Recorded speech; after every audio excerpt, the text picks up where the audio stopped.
The year was 1099. The once thriving city of Jerusalem, home to Muslims, Christians, and Jews, now found itself at the mercy of foreign invaders.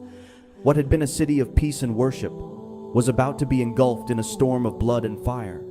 The Crusaders, driven by a mix of religious zeal and military ambition, stood outside its gates, ready to seize the holy city. But how did it come to this? How did the Muslim world allow the Crusaders to march upon the walls of Islam's third holiest city? Let's take a step back and understand the events that led to this pivotal moment in history. In the year 637 CE, Jerusalem was under the control of the Byzantine Empire, a powerful Christian empire. As the Muslim world expanded under the leadership of Caliph Umar ibn al-Khattab, the Muslim armies approached the city. Unlike the fierce battles that would take place in the future, what happened next was unexpected. The city's leader, Patriarch Sophronius, realized that the Muslim forces would soon take Jerusalem. Instead of fighting, he asked to meet directly with the Caliph. Umar radiallahu anhu, in a humble and respectful gesture, traveled all the way from Medina to Jerusalem. The two men agreed on a peaceful surrender, with Umar radiallahu anhu promising to protect the city's Christian and Jewish people, their places of worship, and their homes. This promise became known as the Pact of Umar, a lasting symbol of religious tolerance. For many years, Jerusalem thrived under Muslim rule. It became a city where Muslims, Christians, and Jews lived together in peace, setting the stage for what would be known as a golden age in Palestine. For centuries after, Jerusalem flourished under many Muslim dynasties. The city became a center for culture, trade, and learning, with scholars and pilgrims from across the Islamic world visiting its mosques and libraries.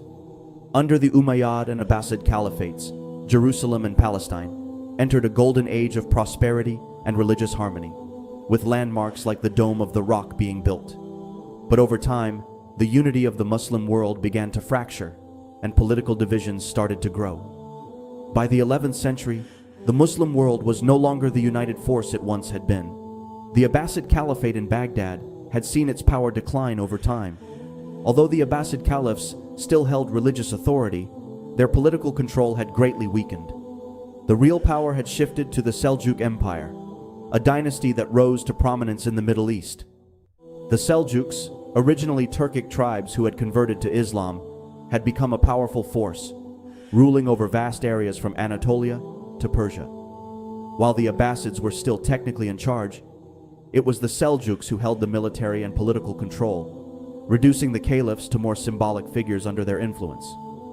However, the strength of the Seljuk Empire itself was starting to fade.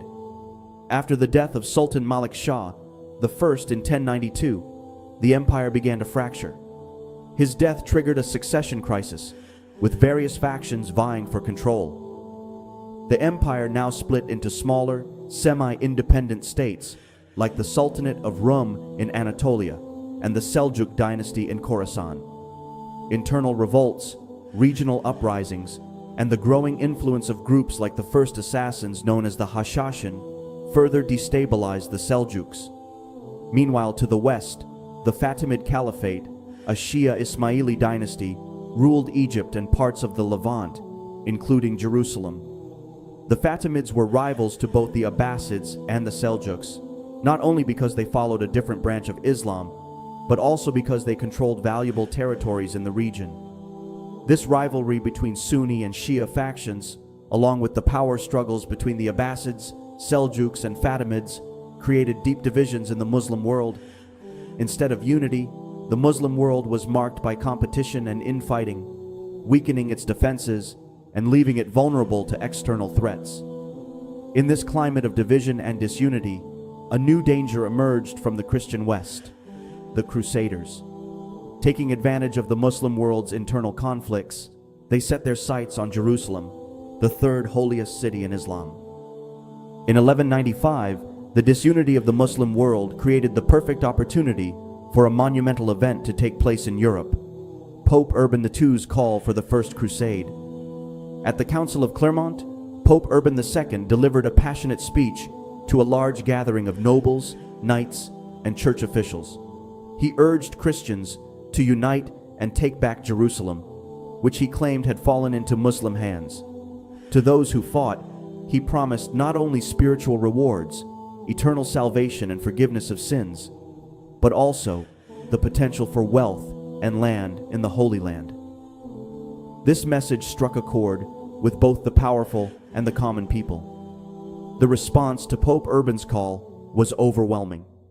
Thousands of people, nobles, knights, and even entire families began preparing for the long journey to the Holy Land.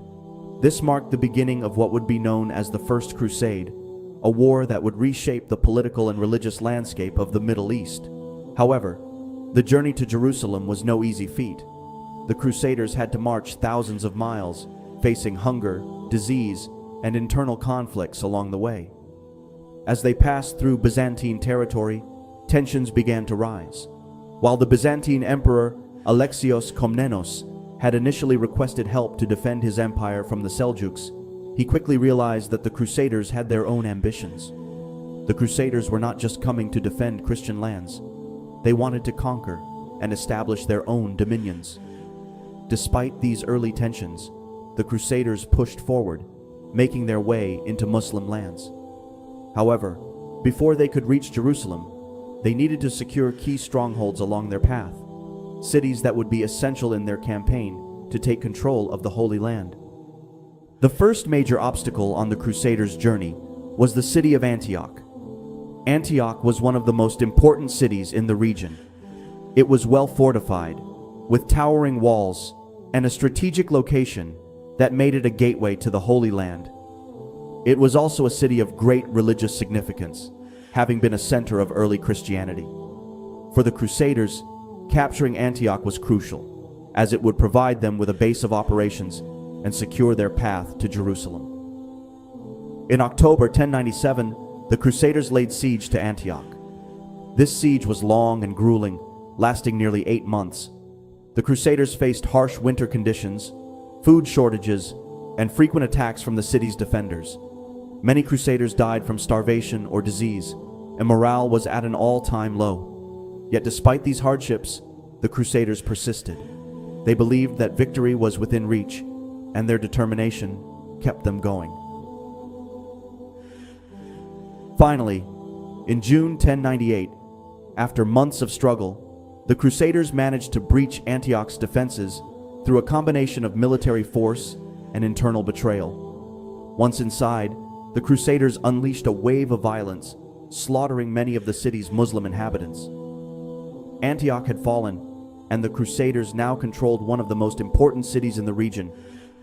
After the fall of Antioch, the Crusaders set their sights on Edessa, a city located further to the east.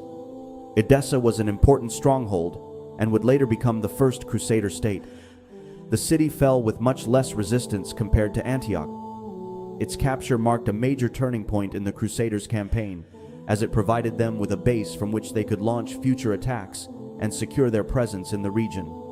With the fall of both Antioch and Edessa, the Crusaders had successfully carved out territories in the Levant. These victories were not only strategic, but also boosted the morale of the Crusader forces. Now, with their momentum building, the Crusaders had one final goal in mind: Jerusalem, the ultimate prize of the First Crusade. The capture of these key cities had weakened the Muslim defenses significantly. Internal divisions and rivalries among Muslim rulers had left the region vulnerable to the Crusaders' advance. As the Crusaders marched ever closer to Jerusalem, the Muslim world began to realize the seriousness of the threat. The stage was now set for one of the most significant battles in the history of the Crusades, the Siege of Jerusalem in 1099. By the summer of 1099, the Crusaders were within reach of their ultimate goal: Jerusalem. The city held immense religious significance for Christians, Muslims, and Jews alike, making it the most prized target of the entire crusade. For the Crusaders, reclaiming Jerusalem meant restoring the holy city to Christendom, a cause they believed was divinely ordained. However, the city was no easy prize. At this point, Jerusalem was under the control of the Fatimid Caliphate. The Fatimids, a Shia Muslim dynasty, had only recently recaptured the city from the Seljuk Turks. However, the Fatimids were unprepared for the wave of crusaders now bearing down on Jerusalem. Unlike the Seljuks, who were skilled warriors and had fortified the city in the past, the Fatimids lacked the military strength and organization needed to defend the city against such a determined and experienced enemy. The ongoing conflicts between the Seljuks and the Fatimids had further weakened the defenses of the region, leaving Jerusalem vulnerable. In early June 1099, the Crusaders arrived at the gates of Jerusalem, setting the stage for one of the most brutal sieges in history. The Fatimid defenders inside the city, led by Governor Iftikhar al-Dawla, quickly realized the severity of the situation. The Crusaders, though weakened by their long journey and previous battles, were still fueled by religious zeal and the belief that they were fighting a holy war. They were determined to capture the city at any cost.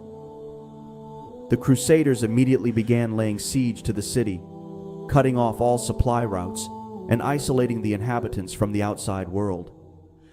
Inside the walls, food and water quickly became scarce, and the people of Jerusalem, Muslims, Jews, and Christians, faced starvation and disease. Meanwhile, the Crusaders built siege towers and other war machines, preparing for their final assault. On July 15, 1099, after weeks of relentless fighting and several failed attempts to breach the city's walls, the Crusaders launched their most aggressive assault. Using their siege towers and scaling ladders, they finally managed to breach Jerusalem's defenses. The Crusaders poured into the city, and what followed was nothing short of a catastrophe for the inhabitants. The Crusaders, driven by a mix of religious fervor and revenge, unleashed a wave of violence that left no one safe.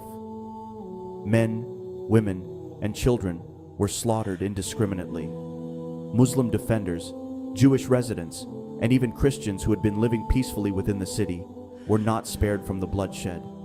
The streets of Jerusalem ran red with blood, and contemporary accounts describe horrific scenes of mass killings, with bodies piled high in the streets. Mosques and libraries, once centers of Muslim faith and learning, these sites were converted into Christian churches, and the Crusaders looted the city's religious treasures.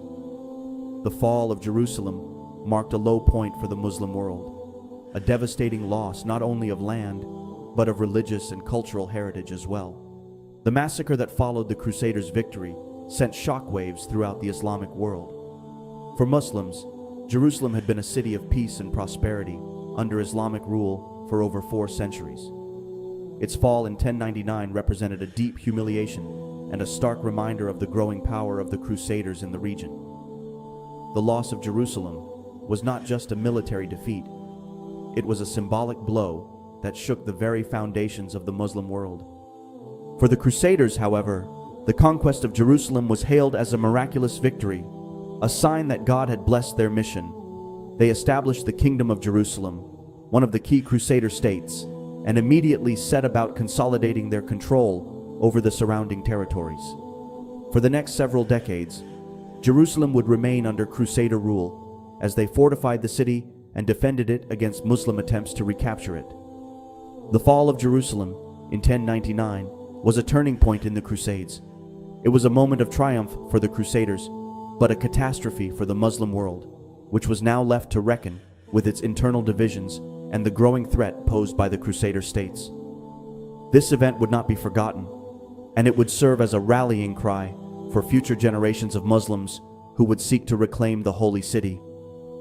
With Jerusalem now in Crusader hands, the Muslim world began to slowly awaken to the gravity of the situation. The fall of such an important city had united Muslim leaders in outrage and sorrow, yet it also exposed their inability to respond effectively due to their own internal rivalries and political fragmentation. However, this was not the end of the struggle for Jerusalem. The Muslim world would soon find a leader who could unite them in the fight to reclaim their lost territories and restore their honor, a man by the name Salahuddin Ayyubi. As we continue exploring the history of Palestine, don't forget to subscribe and hit that bell icon to stay notified of our upcoming videos. Till next time.